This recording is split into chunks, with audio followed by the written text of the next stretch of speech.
tidak bermusuhan, kemudian dinamis, luwes, tidak kaku. Misalkan kamu ada apa, kekurangan apa, luwes, tidak kaku. Kemudian berkeadilan. Berkeadilan, adil itu tidak harus sama. Belum tentu adil menurut ABK, belum tentu adil menurut perusahaan, ataupun sebaliknya. Adil menurut perusahaan belum tentu adil menurut ABK. Maka dari situ tujuan kita adalah sebagai jembatan ABK semuanya, jembatan pekerja semuanya, jembatan anggota semuanya, sebagai jembatan, sebagai wadah, sebagai payung hukum, sebagai tangan panjang kalian. Jadi ketika ada permasalahan, kita yang membantu kalian. Kita sebagai wadah. Bahwa sekarang pemerintahan Taiwan maupun pemerintahan Cina itu sudah mewajibkan seluruh ABK berserikat. Kenapa harus berserikat? Ibaratnya contoh, misalkan ya sekolahan.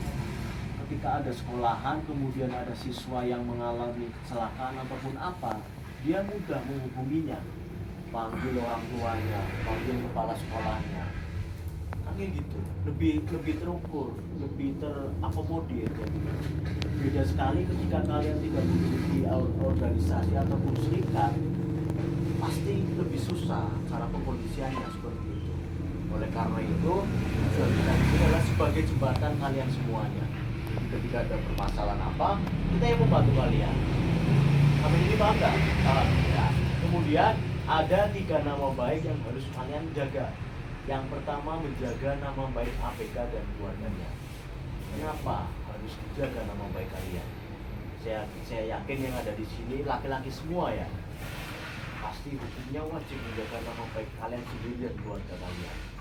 Apalagi yang sudah beristri, pantang hukumnya memberi nama baik yang buruk kepada anak istrinya. Jadi kenapa harus kalian jaga? Ketika kalian bisa menjaga ini, saya kira kalian bekerja dengan baik.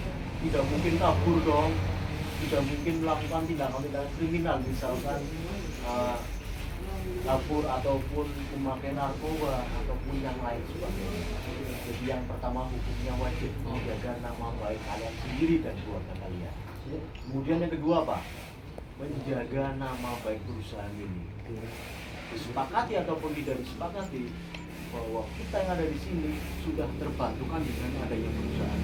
Tidak mungkin kalian bisa bekerja di tengah laut, di atas kapal tanpa adanya perusahaan. Benar nggak?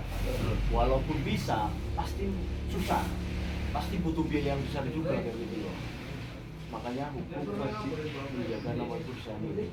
Ketika kalian bisa bekerja dengan baik sambil finish kontrak, kalian pulang nih misalkan, pengen bawa teman kamu, pengen bawa saudara kamu, pengen bawa tetangga kamu, pengen bekerja di kapal, pasti mudah. Karena apa? Kalian memiliki nama baik yang bagus, memiliki rekod ataupun pengalaman yang baik kalian bekerja.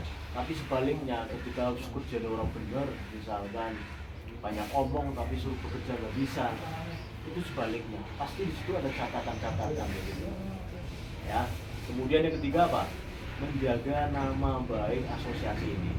Bahwa asosiasi ini adalah sebagai pintu kalian, sebagai wadah, sebagai payung hukum, sebagai jembatan apabila terjadi permasalahan. Oke ya. Kemudian perlu kalian ketahui bahwa di dalam pekerjaan ada 2 istilah dalam pekerjaan. Yang pertama bekerja dengan akal, yang kedua dengan okol. Bekerja dengan akal, kalian bekerja nih cuman pakai akal tanpa menggunakan tenaga, bisa nggak? Misalkan di sini ada kopi